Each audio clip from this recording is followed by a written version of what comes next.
أعوذ بالله من الشيطان الرجيم بسم الله الرحمن الرحيم بسم الله وبحمده السلام عليكم ورحمة الله تعالى وبركاته إن الله وملائكته يصلون على النبي يا أيها الذين آمنوا صلوا عليه وسلموا تسليما اللهم صل على سيدنا محمد عبدك ورسولك النبي الأمي وعلى آله وسلم اللهم صل على سيدنا محمد عبدك ورسولك النبي الأمي وعلى آله وسلم اللهم صل على سيدنا محمد عبدك ورسولك النبي الأمي وعلى آله وسلم اللهم صل على سيدنا محمد عبدك ورسولك النبي الأمي وعلى آله وسلم اللهم صل على سيدنا محمد عبدك ورسولك النبي الأمي وعلى آله وسلم اللهم صل على سيدنا محمد عبدك ورسولك النبي الأمي وعلى آله وسلم اللهم صل على سيدنا محمد عبدك ورسولك النبي الأمي وعلى آله وسلم اللهم صل على سيدنا محمد عبدك ورسولك النبي الأمي وعلى آله وسلم اللهم صل على سيدنا محمد عبدك ورسولك النبي الأمي وعلى آله وسلم اللهم صل على سيدنا محمد عبدك ورسولك النبي الأمي وعلى آله وسلم اللهم صل على سيدنا محمد عبدك ورسولك النبي الأمي وعلى آله وسلم عدد ما وسعه علم الله الحمد لله غافر الذنب وقابل التوب شديد العقاب ذي الطول لا إله إلا هو إليه المصير والصلاة والسلام على المبعوث رحمة للعالمين سيدنا ومولانا وقرة أعيننا وحبيب قلوبنا سيد الأولين والآخرين سيدنا محمد وعلى آله وصحبه أجمعين اللهم اغفر لأمة سيدنا محمد صلى الله عليه وسلم وأصلح أمة سيدنا محمد صلى الله عليه وسلم وفرج عن أمة سيدنا محمد صلى الله عليه وسلم وارحم أمة سيدنا محمد صلى الله عليه وسلم وألف بين قلوب أمة سيدنا محمد صلى الله عليه وسلم لما تحب وترضاه وافتح لنا فتوح العارفين بك بحق سيدنا محمد صلى الله عليه وسلم سبحانك لا علم لنا إلا ما علمتنا إنك أنت العليم الحكيم ولا حول ولا قوة إلا بالله العلي العظيم رب اشرح لي صدري ويسر لي أمري واحلل عقدة من لساني يفقه قولي وصلى الله على سيدنا محمد وعلى آله وصحبه وسلم والحمد لله رب العالمين. Kembali berjumpa dengan saya Sultan Mujahidin dalam kajian kitab Al-Anwar fi Adabis Suhbati 'Indal Akhyar yang berbicara dan membahas tentang adab dan akhlak berinteraksi antara sesama manusia, sama ada kepada guru, kepada para sahabat, demikian juga yang lainnya.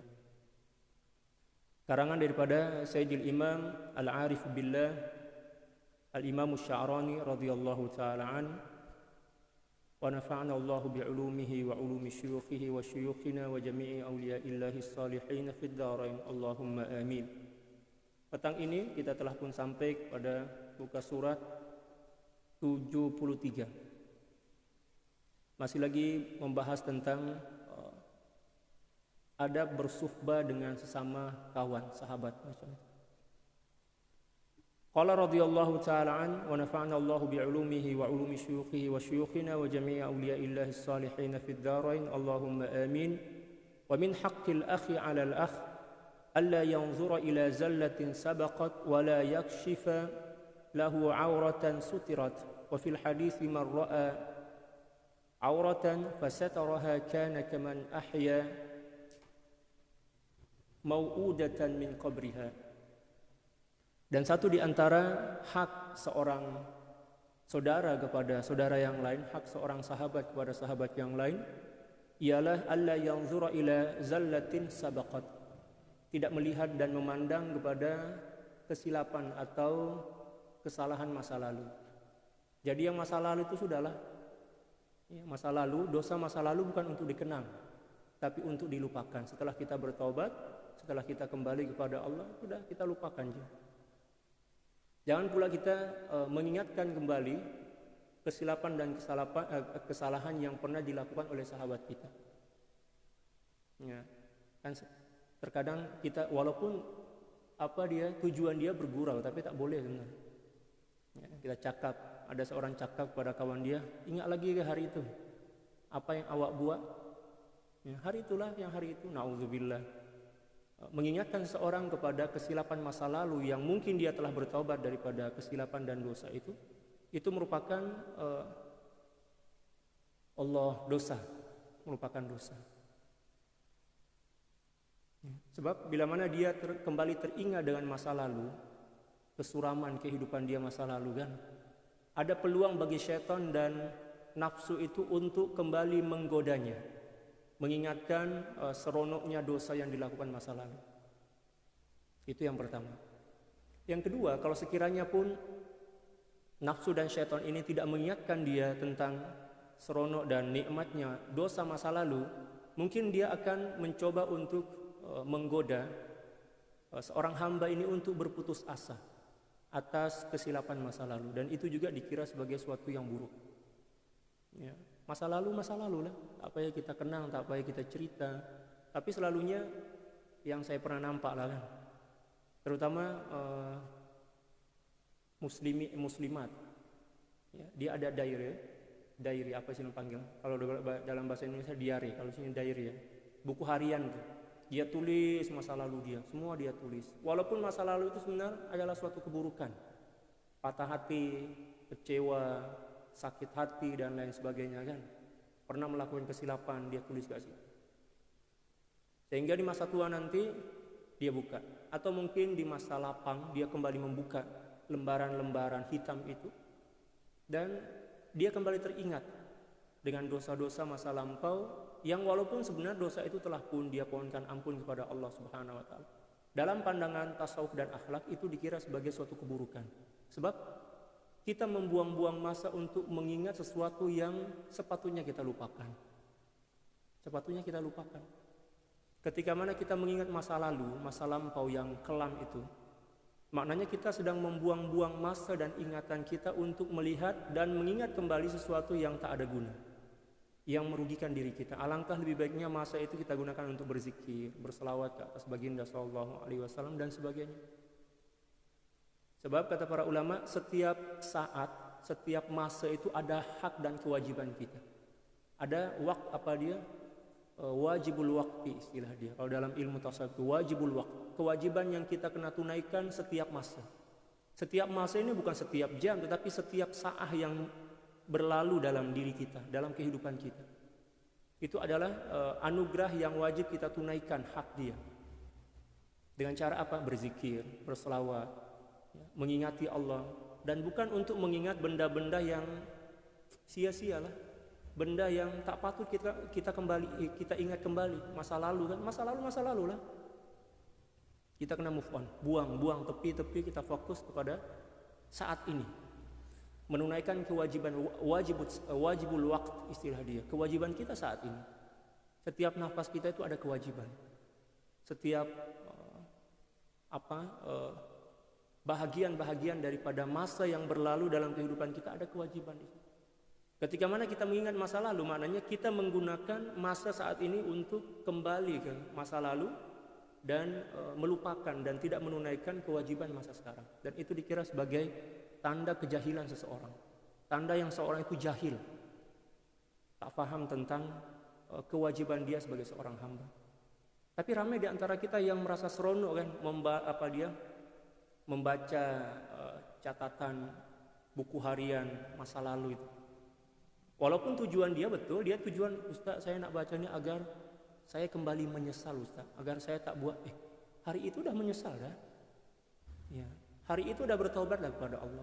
Kita kembali mengingat masa lalu itu, apatah lagi kita ada bayangan atau ada lintasan dalam hati kita untuk kembali bertaubat dan memohon keampunan atas dosa yang telah lampau, dan kita pun telah memohon keampunan kepada Allah dan kita telah bertobat kepada Allah, seolah-olahnya kita masih ragu lagi ya, terhadap pengampunan yang dibagi oleh Allah Subhanahu wa taala masa itu ketika mana kita bertobat.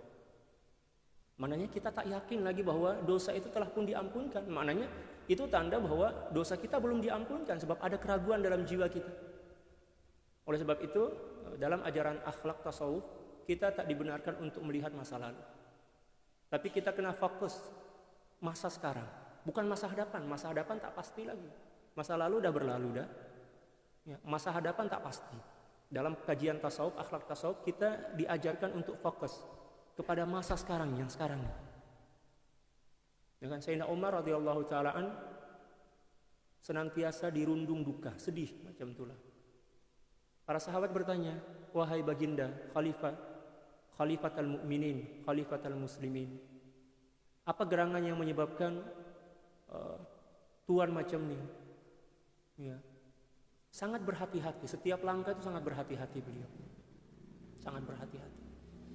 Ya, apa yang menyebabkan raut muka wajah tuan ini macam ni, seolah-olah tak ada kesenangan di dunia ini? Kata beliau macam ni, senang je, kata beliau. Saya tak yakin langkah saya setelah saya melangkah kali ini, saya masih hidup lagi.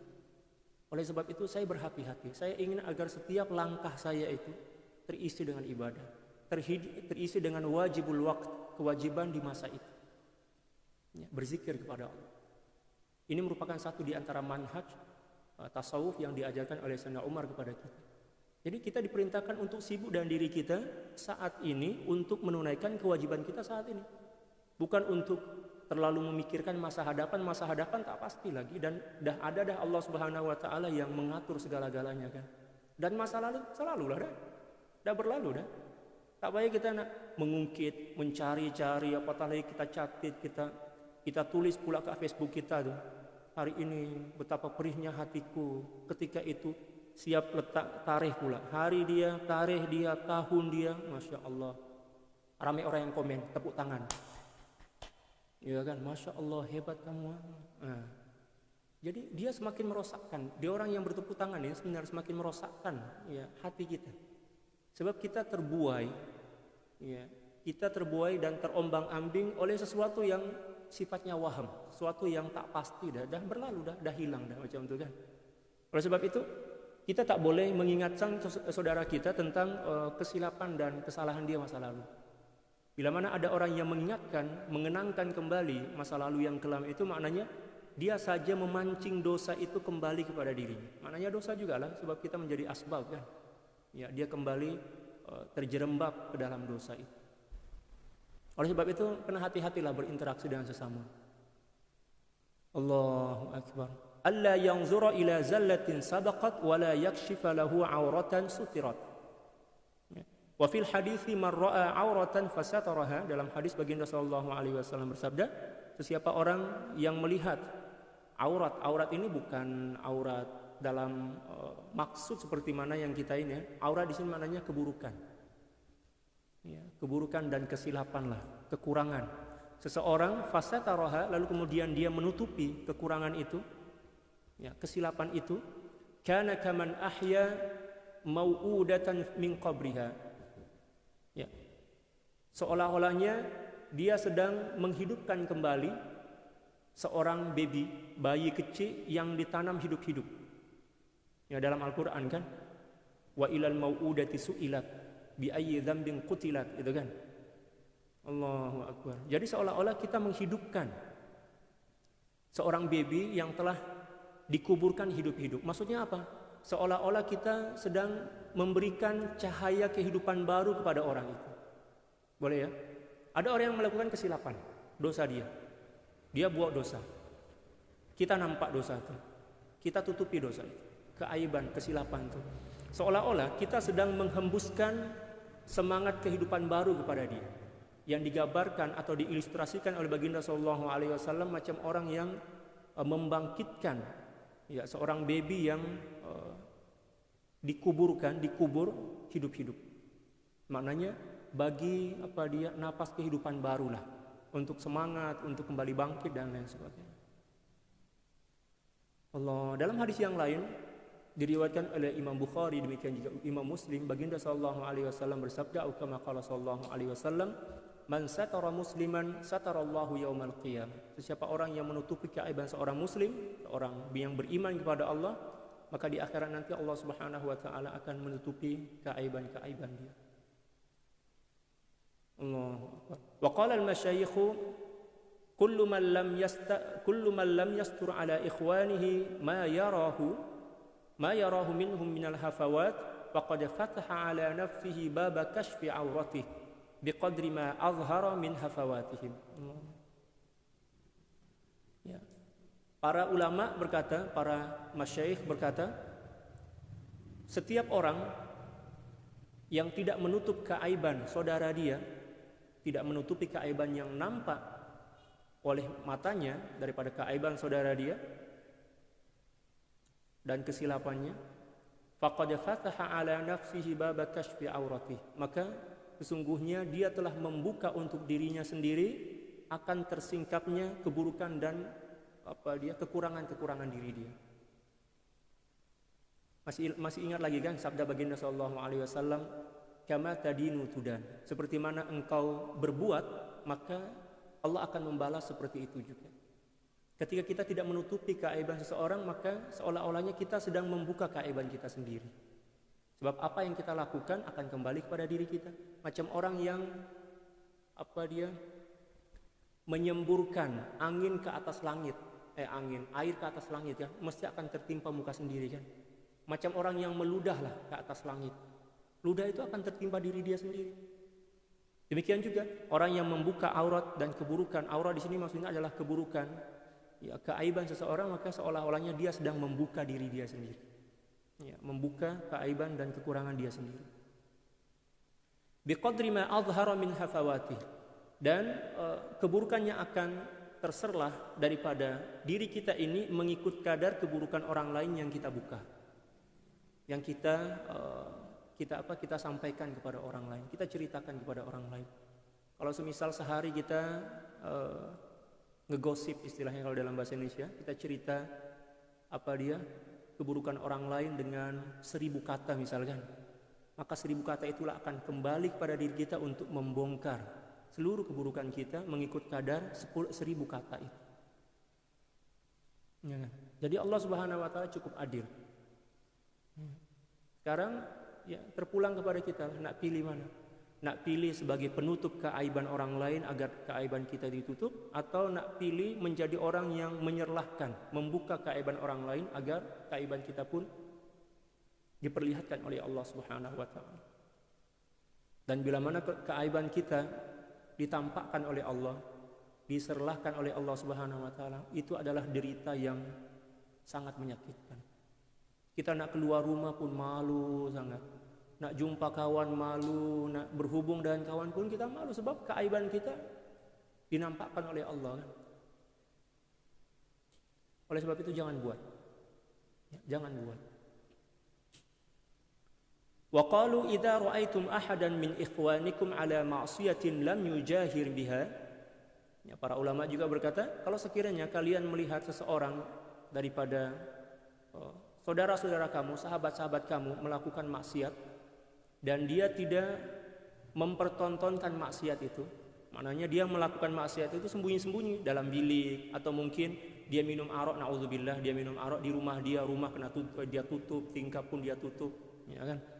Fasturuhu, maka tutupilah keburukan itu. Ya, tutupi, lepas itu baru kita bagi nasihat. Dia tak dengar, kita doakan, dah selesai dah. Ya. Fa in tujahiru biha, fa in tajahara biha, tapi kalau sekiranya ya, dia mempertontonkan keburukan itu kepada orang lain, fawabbihuhu bainakum, maka celalah dia. Ya, dia bukan kutuk,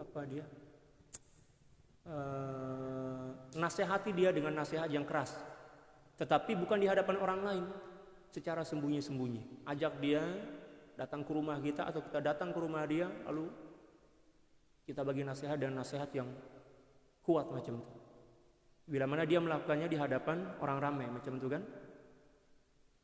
Wa illam yanzajir, tapi kalau sekiranya dia tak berhenti lagi, fawabbihuhu bainan nas maslahatan lah, maka bukan kutuk, berikanlah peringatan dengan keras di hadapan orang ramai agar dia berhenti melakukan keburukan itu. Sebab manusia ini mempunyai tipikal yang memang berbeza-beza. Ada orang yang degil macam batu, kena ketuk kepala dia, kena tegas, kena keras, barulah dia tunduk, barulah dia berhenti untuk melakukan kesilapan. Ada orang yang setakat dengan kedipan mata aja udah paham dah, awak udah paham dah. Ada orang yang kena caci, kena maki macam itu kan. Tapi tengoklah keadaan.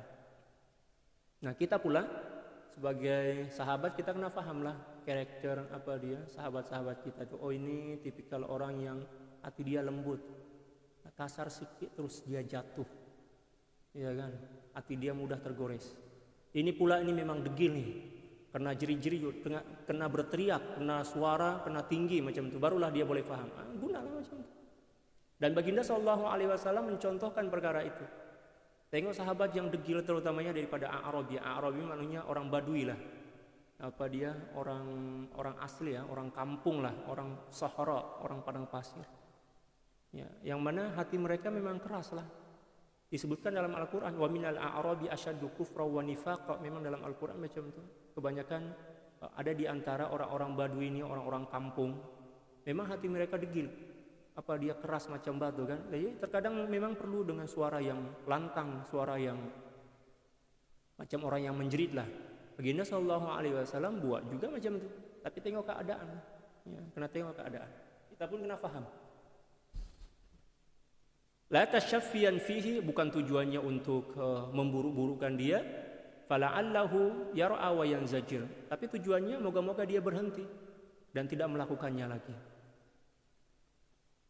Wa ma dama ya'si fi qa'ri darihi, kalau sekiranya dia masih lagi melakukan suatu maksiat tetapi di dalam rumah dia kan. Wa yaghliqu babahu alaihi, dan dia menutup pintu rumah dia melakukan keburukan dalam rumah, sama ada minum arak, berjudi dan lain sebagainya.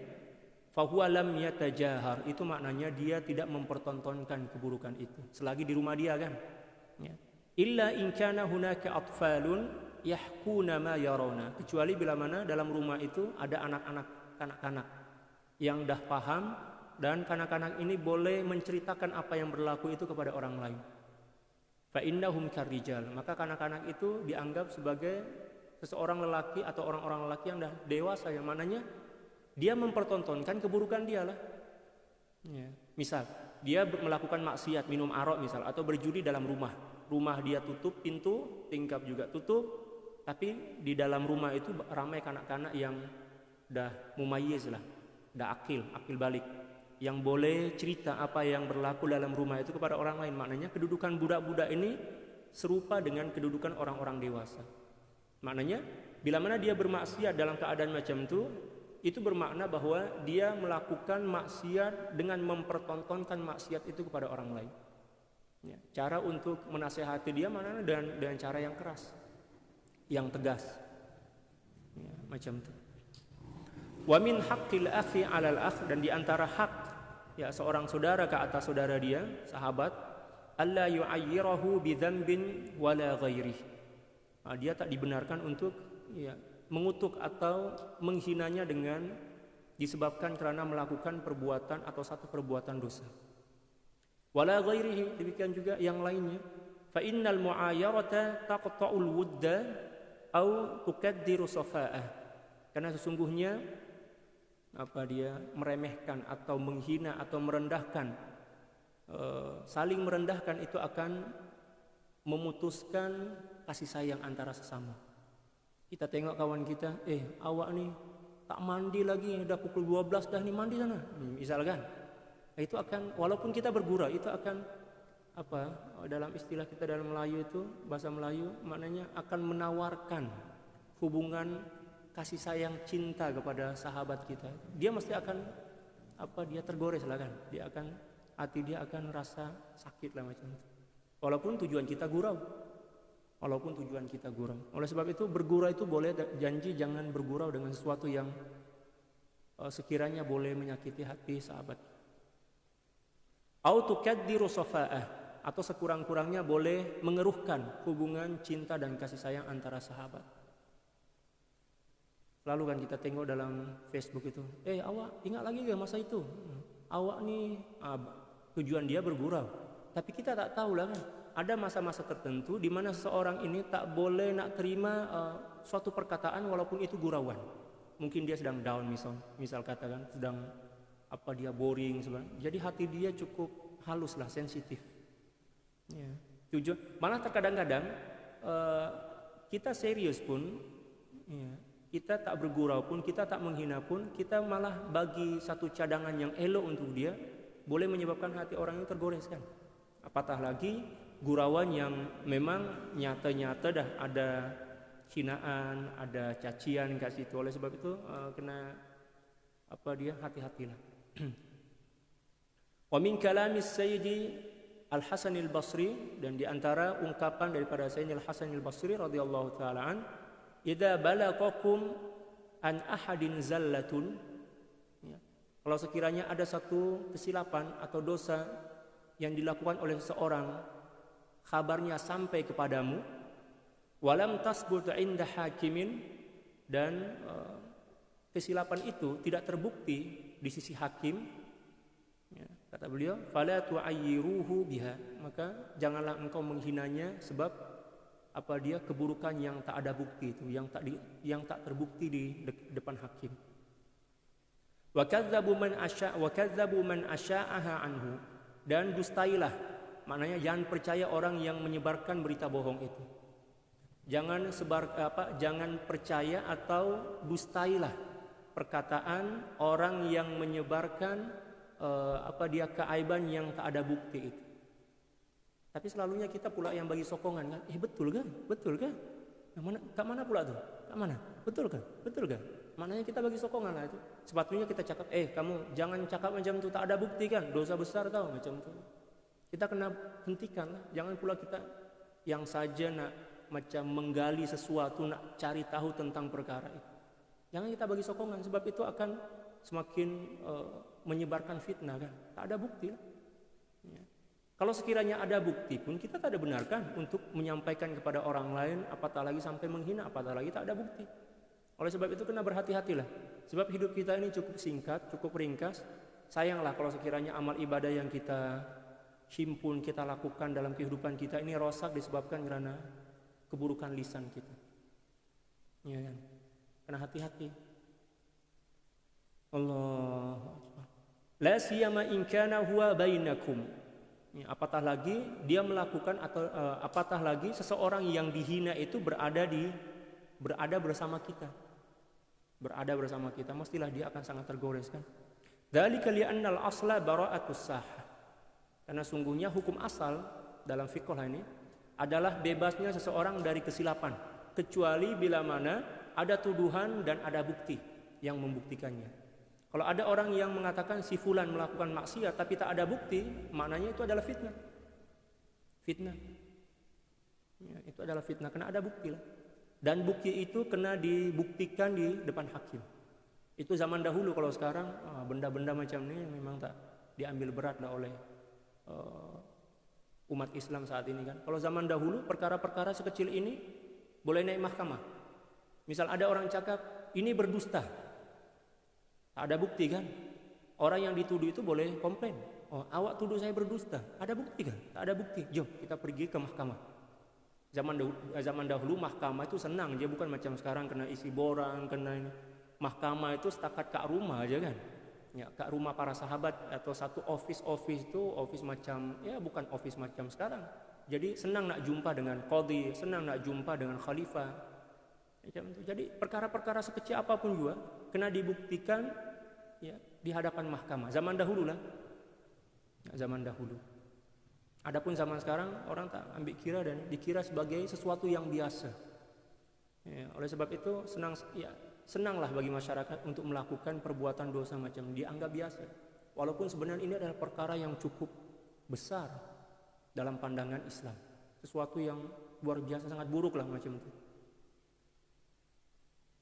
Hatta tuqamu al-bayyinatul adilatu 'indal hakim, sehinggalah ada bukti ya, yang betul-betul bisa dipercayai ya, di sisi hakim, di hadapan hakim. Karena ada bukti yang boleh dipercaya, bukan setakat tuduhan. Summa ba'da subuti dzalika indahu, kalau sekiranya perkara itu sabit, maknanya ada bukti kan, fa iyyaka an tu'ayyiruhu aidan, maka hati-hati kamu jangan menghinanya juga. Ya, kalau sekiranya seorang itu melakukan keburukan, dan keburukan ini adalah keburukan yang boleh merosakkan masyarakat, Kita boleh naik mahkamah, tetapi dengan syarat kita kena ada bukti. Oke. Kita bawa perkara itu ke mahkamah dan kita bagi bukti yang seseorang ini, dia ini telah melakukan sesuatu yang boleh merosakkan masyarakat. Nah, bila mana dia terbukti, maka kita tak boleh menghinanya. Tugas kita setakat nak buktikan bahwa dia ini melakukan kesilapan yang boleh merosakkan masyarakat. Selepas itu sudah selesai dah masalah dia. Jangan pula kita tambah, kita hina, tambah pula terkadang-kadang ada yang kena tumbuk kan. Itu dosa besar dah. Dosa besar itu. Itu bukan hak kita. Haram hukumnya kita lakukan ya perkara-perkara macam itu. Tugas kita setakat membuktikan yang dia ini betul-betul telah melakukan suatu keburukan yang boleh merosakkan masyarakat. Bawa ke hadapan qadhi, bagi mahkamah, naik mahkamah, dah terbukti dah, senyap dah kita. Jangan pula ambil Facebook, ambil gambar dia, ambil video dia. Oh, inilah penjenayah, inilah yang bla bla. Nauzubillah. Itu dosa besar. Ya. Sebab tugas kita setakat membuktikan yang dia ini melakukan kesilapan, lepas itu yang ambil tindakan nanti adalah yang mahkamah. Dan itu banyak berlaku kan di tengah-tengah masyarakat kita. Allahu Akbar. Karena berhati-hatilah, kehidupan kita ini cukup ringkas, jangan buat perkara yang boleh menghancurkan kehidupan kita di akhirat nanti. Farubbama afahullahu wabtalakum. Karena boleh jadi Allah Subhanahu wa taala telah memaafkan kesilapan dan kesalahan dia, dan Allah Subhanahu wa taala akan menghukum kamu. Sebab apa? Ya, menghina dan mencaci seseorang yang telah dimaafkan oleh Allah Subhanahu wa taala sebab dia telah memohon keampunan dan bertaubat kepada Allah Subhanahu wa taala walaupun dalam hati. Jadi kan terkadang ada orang yang melakukan kesilapan kan? Dia melakukan kesilapan. Seketika itu juga dia bertobat kepada Allah dalam hati dia, ya Allah, astaghfirullahaladzim, ampuni dosaku ya Allah. Ya Allah ampuni. Dia menangis dalam hati walaupun tak nampak di muka dia. Dia menangis dalam hati. Lalu kemudian ada orang yang nampak perbuatan buruk itu, lalu dibawa ke mahkamah dan dia terbukti. Oke, dia terbukti. Dan dia dijatuhi hukuman. Hukuman itu adalah hukuman dunia. Adapun hukuman dia di akhirat tak ada dah. Sebab apa? Dia telah bertaubat kepada Allah Subhanahu wa taala. Nah, bila mana dia telah bertaubat kepada Allah dengan senyap dan Allah menerima taubatnya, kita pula mencaci dan memaki dia, kita pula yang akan mendapatkan dosa dan akan dihukum oleh Allah Subhanahu wa taala. Sama ada di dunia, demikian juga di akhirat. Wa fil hadits man ayyara akhahu bi dzambin lam yamut hatta ya'mala dzalika dzamb. Allah. Dalam satu hadis ini diriwayatkan oleh Imam Tirmizi dari Sayyidina Mu'adz bin Jabal radhiyallahu taala an, sesiapa orang yang menghina, merendahkan ya, saudara dia, sahabat dia disebabkan karena satu perbuatan dosa, maka dia tidak akan meninggal dunia kecuali setelah melakukan dosa itu. Ini bahaya. Bahaya sangat. Tengok orang yang melakukan dosa, misal minum arak. Ya, minum arak. Lepas itu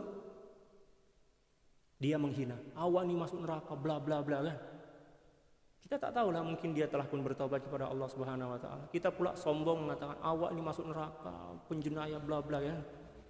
Seseorang yang menghina ini tidak akan mati kecuali bila mana ya dia telah melakukan perbuatan dosa yang menyebabkan dia menghina orang yang di hadapan dia tadi.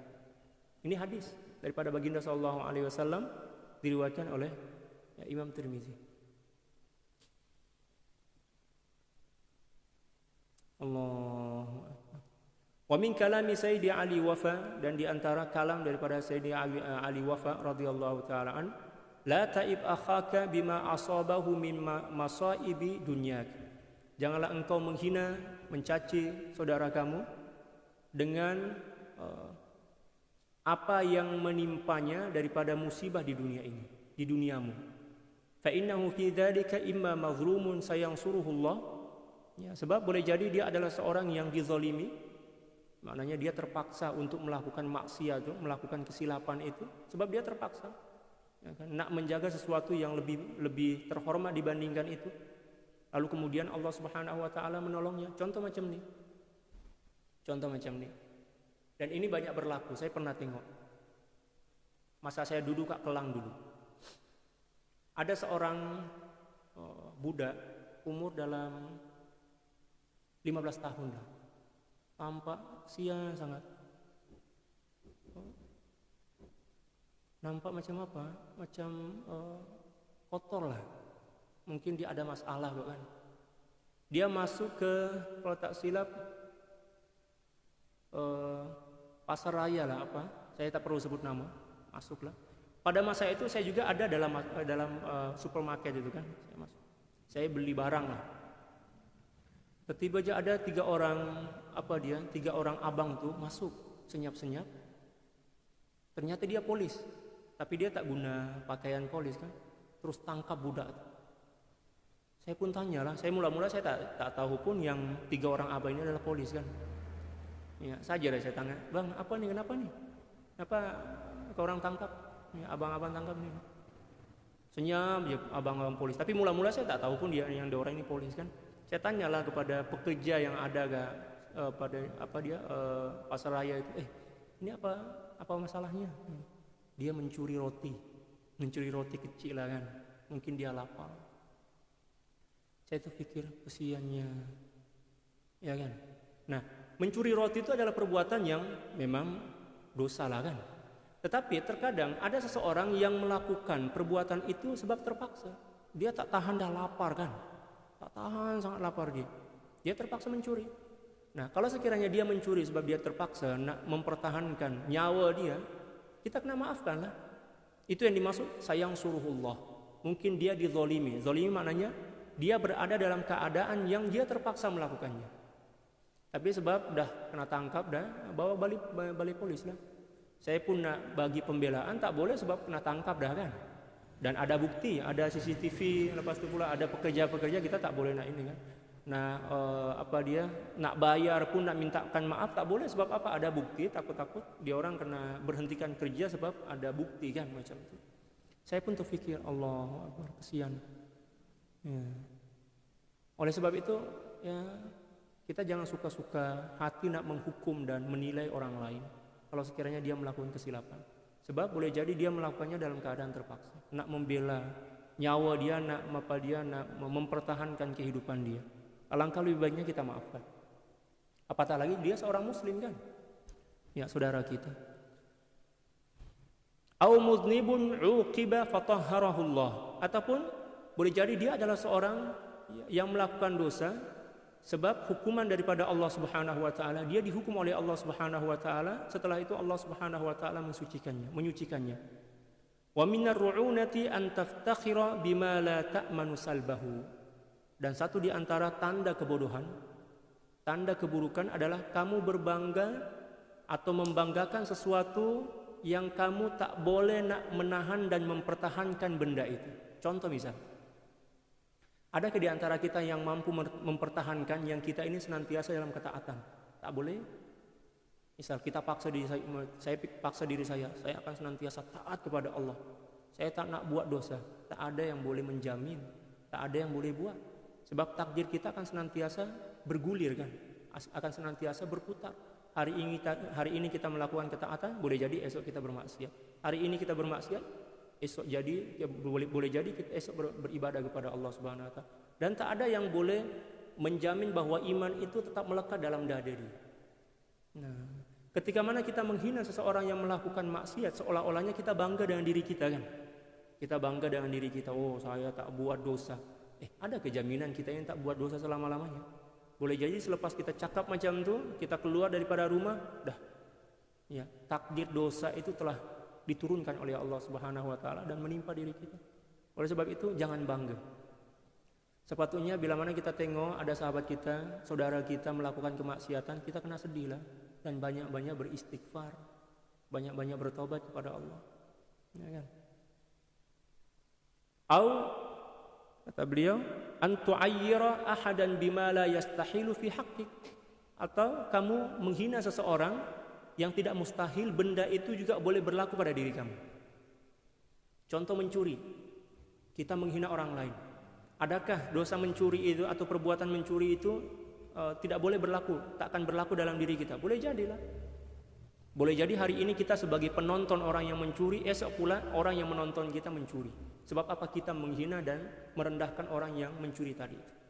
Oleh sebab itu kena hati-hati.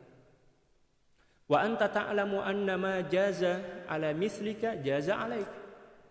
Allahu Akbar. Dan kamu telah menyadari dan mengetahui bahwa sesuatu yang berlaku, yang boleh berlaku ya ke atas dirimu juga boleh berlaku, maksudnya macam sesuatu yang boleh berlaku yang mana engkau sebagai saksinya, ya, engkau yang tengok, boleh jadi esok pula orang yang akan tengok kamu melakukan perbuatan itu. Itu yang dimaksud dengan wa anta ta'lamu anna ma jaza ala mithlika jaza alaik. Allahu Akbar. Oleh sebab itu kena berhati-hatilah. Wa min haqqil akhi 'alal akh, dan di antara hak seorang saudara ataupun sahabat ke atas sahabat yang lain, ala yanzura lahu bi'ainil ihtiqar. Janganlah dia memandang kepada sahabat dan kawan dia, saudara dia itu dengan pandangan merendahkan. Walaupun setakat dengan menggunakan mata. Ini selalu berlaku. Atau dengan bibir kita. Macam itu. Itu dosa besar tuh. Ya, tengok konon macam itu kan. Oh, itu bahaya tuh. Walaupun nampak biasa tapi itu luar biasa di sisi Allah Subhanahu wa taala. Allah Subhanahu wa taala berfirman, "Tahsabunahu hayyinan wa huwa 'indallahi 'azim." Engkau menyangka, mengira bahwa itu adalah perbuatan yang kecil, biasa, tapi di sisi Allah Subhanahu wa taala itu adalah sesuatu yang luar biasa. Tahsabunahu hayyinan wa huwa 'indallahi 'azim. Kena hati-hatilah. Faqad qala al-masyayikh, dan para masyayikh, para ulama, para aulia berkata, man nazara ila akhihi bi aini ihtiqarin, sesiapa orang yang melihat, memandang kepada saudara dia dengan pandangan yang merendahkan, menghina, uqiba bidzulli Allah wal khizyi, maka dia akan dihukum oleh Allah Subhanahu wa taala dengan kehinaan dan kerendahan.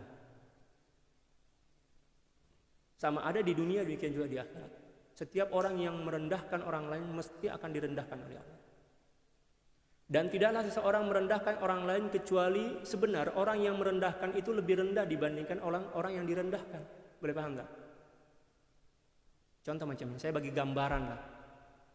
Ada dua keburukan. Yang bertembung. Ya, istilah kita begaduh lah kan. Begaduh. Siapa nanti yang menang? Keburukan mana yang menang? Keburukannya lebih kuat. Oke? Keburukan yang kuat itulah yang akan menang bila mana begaduh. Macam dua lembu yang bertanduk, begaduh kan. Mana yang menang? Yang lebih kuat lah kan. Oke. Ada orang melakukan keburukan, nampak dalam pandangan mata kita. Kita pula membalas dengan keburukan. Ya kan? Itu bermakna bahwa sebenar sifat buruk yang ada pada diri kita ini lebih buruk, lebih rendah, lebih besar dibandingkan keburukan yang kita nampak pada sahabat kita. Sebab apa? Kita membalas keburukan dengan keburukan. Boleh paham? Maknanya keburukan yang ada pada diri kita ini lebih menang, lebih dominan dibandingkan keburukan. Sebab kita boleh melakukan balasan, ya, atau membalas keburukan itu dengan keburukan. Dia melakukan keburukan, ya, walaupun bukan ke atas kita, tapi kita pula membalasnya dengan keburukan, yang mana keburukan yang dilakukannya itu bukan ke atas diri kita. Kenapa pula kita yang bising? Kenapa pula kita yang gatal mulut kita nak mengaibkan dia kan? Itu bermakna bahwa keburukan kita lebih besar dibandingkan keburukan dia. Dan itu banyak berlaku. Ya kan? Sekarang ini di akhir zaman ramai orang yang sibuk sangat dengan keburukan orang lain. Ya. Dia nak tahu je keburukan apa yang dilakukan oleh orang lain. Lepas itu bagi komen, bagi penilaian, memanas-manasi dan lain sebagainya. Itu adalah suatu tanda bahwa keburukan yang ada dalam diri dia itu jauh lebih besar, lebih dahsyat dibandingkan keburukan yang berlaku. Ya. Macam mana kita boleh tahu? Daripada tindak balas itulah kan, respon dia, komen dia. Na'udzubillah. Ya, kena berhati-hatilah. Allah. Sayang sangat amal ibadah kita hancur sebab dosa yang kita lakukan.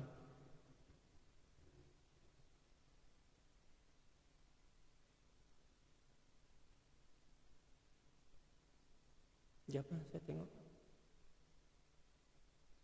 Tak ada soalan. Ada yang bertanya halaman berapa? Sekarang telah sampai pada halaman 76 daripada kitab. Halaman artinya maksudnya adalah muka surat dalam bahasa Indonesia.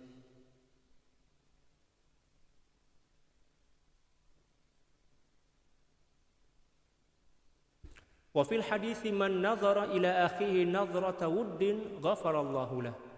Dalam suatu hadis disebutkan sesiapa orang yang memandang kepada saudara dia dengan pandangan kasih sayang, maka Allah Subhanahu wa taala mengampunkan dosa-dosa dia. Setakat memandangnya, tengok sahabat kita, oh dengan kasih sayang. Dia sahabat saya.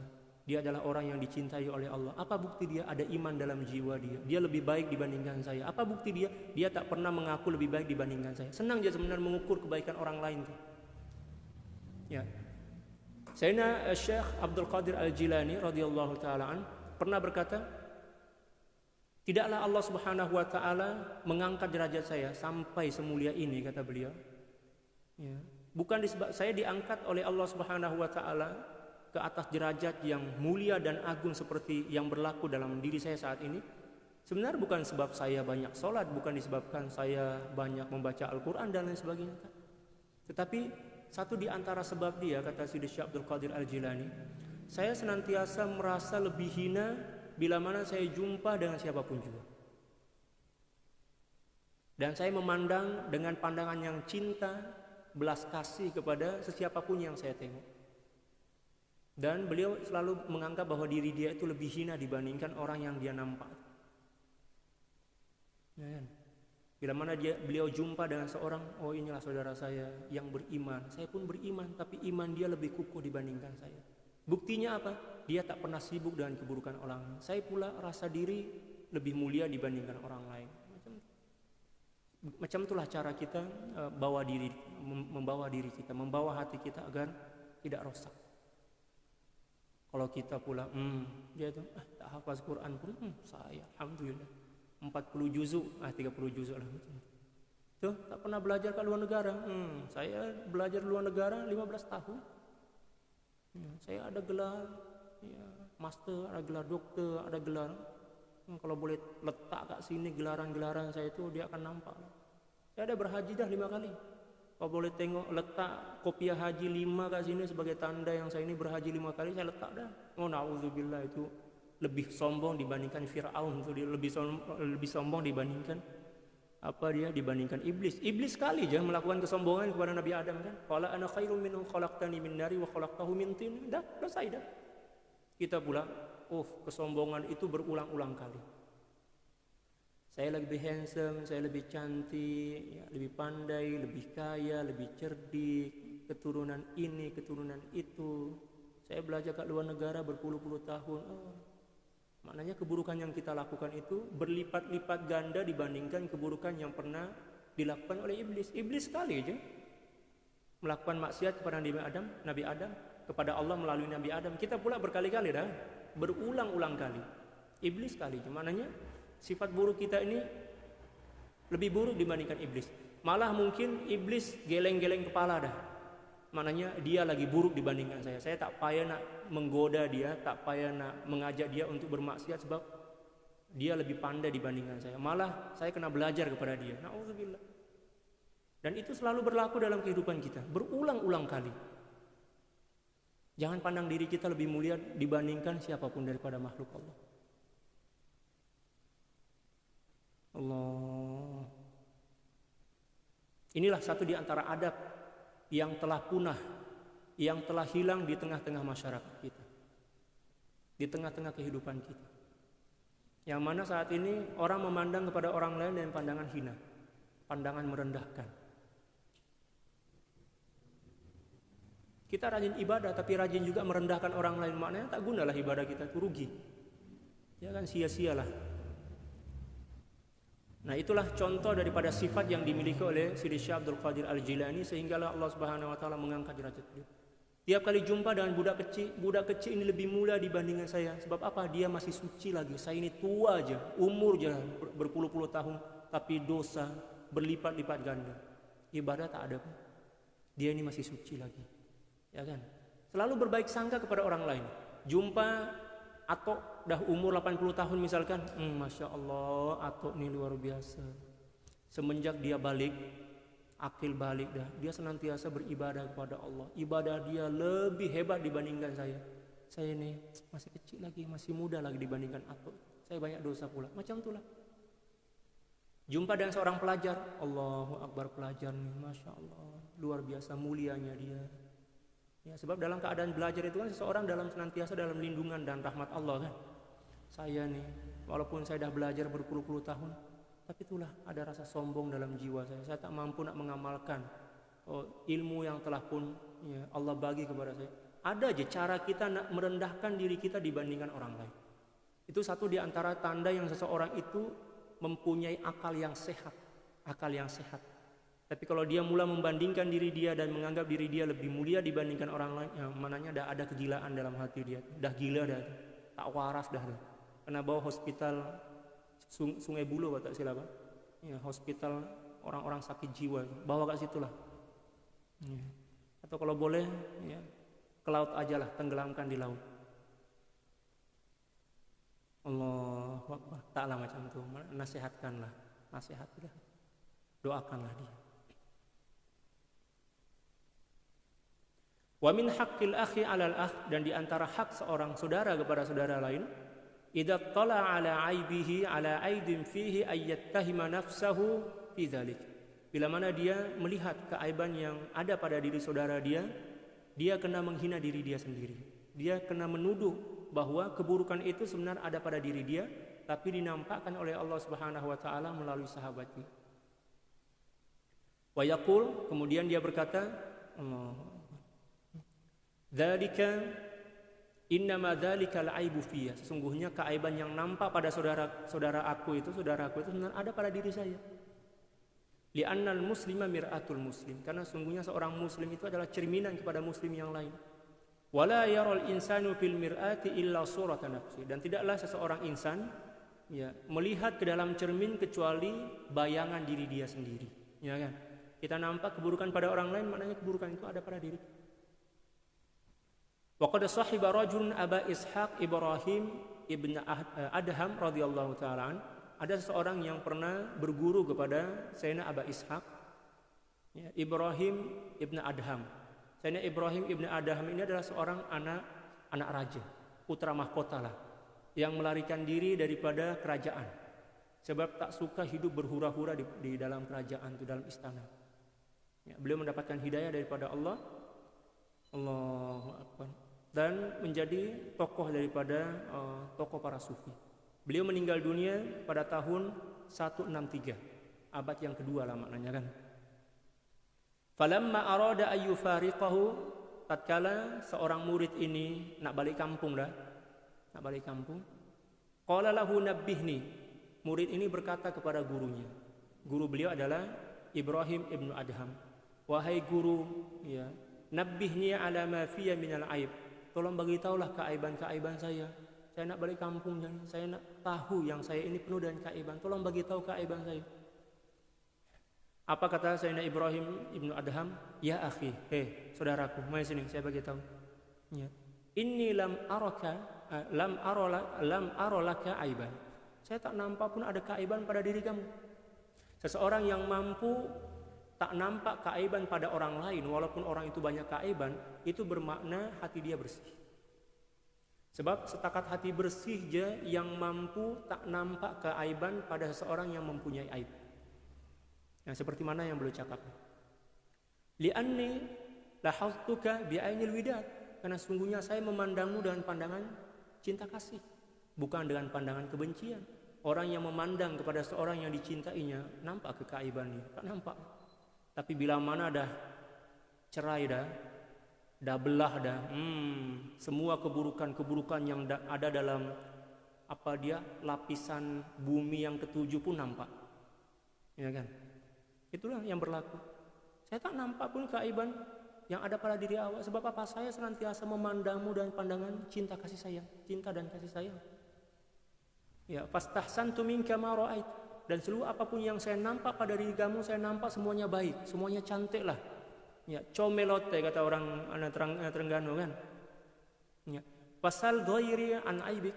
Kalau kamu nak tahu juga, kalau penasaran lah, nak tahu keaiban kamu, tanya orang lain lah. Kalau saya tak nampak langsung keaiban yang ada pada diri kamu.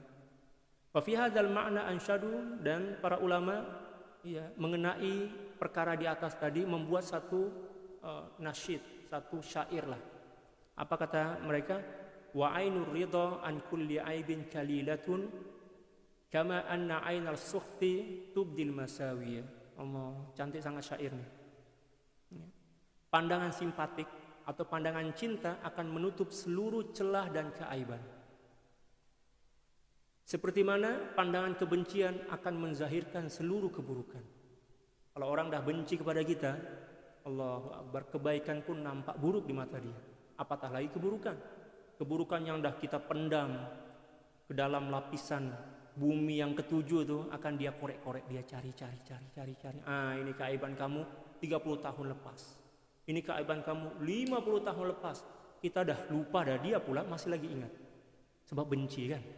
Dan itu selalunya berlaku dalam dunia politik. Mohon maaf, dunia politik macam keaiban dah puluh-puluh tahun dah nampak lagi. Terkadang-kadang orang yang punya keaiban tak ingat dah.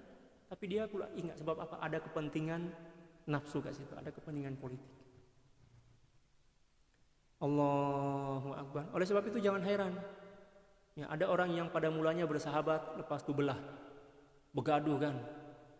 Tak nampak kebaikan tak nampak langsung kebaikan dia. Semua keburukan. Nah, macam itu juga lah orang yang bercerai kan. Dah bercerai dah, semua kebaikan nampak, keburukan je. Tapi masa saling mencinta itu, semuanya sayang, semuanya cinta, happy pula tu. Ya kan? Dan itulah yang berlaku. Tapi kalau ada orang yang dah belah, ya, yang ada masalah dengan sahabat dia, atau dah bercerai dengan suami dan istri dia, lalu kemudian dia mampu tetap memuji, itu mantan saya itu Masya Allah luar biasa itu. Dia sahabat saya itu walaupun kami sedang bergaduh tapi memang dia tuh sebenarnya orang alim, dia tuh orang hebat, dia tuh itu maknanya orang mulia lah. Orang yang hebat, bukan calang-calang, bukan kaleng-kaleng lah. Seperti mana yang berlaku di kalangan para sahabat. Di kalangan para sahabat ada juga yang bergaduh, tapi bergaduh bukan bergaduh kepentingan nafsu, tapi dia perbezaan pendapat dalam berijtihad. Ya kan? Ya, khilaflah dalam ijtihad. Para sahabat macam itu. Tapi kalau jumpa dengan sahabat yang lain, macam mana pandangan kamu, penilaian Tuan dengan sahabat yang itu, yang Tuan ada masalah dengan dia? Dia tuh orang alim, dia tuh orang soleh. Baginda sallallahu alaihi wasallam pernah memuji beliau. Dia itu adalah orang yang tergolong sebagai dia ahli Badar dan lain sebagainya.